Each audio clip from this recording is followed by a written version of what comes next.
خطاب صريح للمحامي وسام نبواني. أهل بلدي الكرام، كابن البلد العزيز جولس وكشاهد للأحداث والتطورات اللي مرت علينا في السنوات والأشهر الأخيرة، ومن مكان مؤلم ومؤسف شفت إنه من الضروري أرد على الأكاذيب والألاعيب ونسج القصص الوهمية اللي عم نسمعها كل يوم.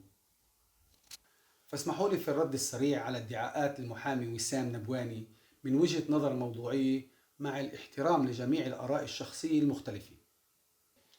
يا وسام، توجهت بنفسك لمشايخ أعضاء لجنة الوقف وقلت إنه هن اللي توجهوا لك، مش عيب؟ في حاجة نذكر أسامي؟ بس شو قصتك؟ حلها من غير لف ودوران. مش عيب رئيس مجلس يوصل لمحاكم ودعاوي قضائية مع أهل بلده؟ وعلى إيش؟ أرض وقف الله بكفي. يا جيت على بلد هادي ورايقة وعايشة في سلام سنين طويلة، عكرت صفو الجو وخلقت عداوة ومشاكل بالغنى عنها عشان الإيجو تبعك.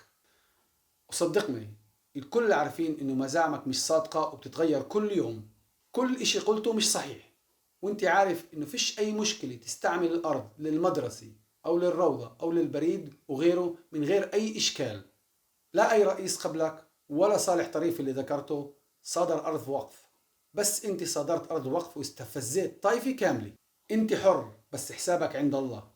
ملاحظة صغيرة، تحويل أرض وقف للمصلحة العامة يا وسام مش معناها مصادرتها، بس مصادرة أرض وبالأخص أرض وقف معناها تحويلها لحيازة الدولة، وما بعتقد إنه هاي كانت نية اللي أوصى أرضه للوقف. لذلك ادعاءاتك راحت وإجت كلها عارية عن الصحة وغير دقيقة. والمعروف في البلد إنه الوقف ما غير موقفه زي ما أنت غيرت موقفك مرة ومرتين وثلاثة وأكثر، وأنت ما بقي عليك إلا إنك تتراجع عن المصادرات زي ما تراجعت في المنطقة الصناعية تحت ضغط أهل البلد وأيقنت إنك أنت على خطأ. ومرة أخرى بننصحك بالعدول عن الخطأ قبل ما المحكمة تأخذ قرارها بهذا الشأن.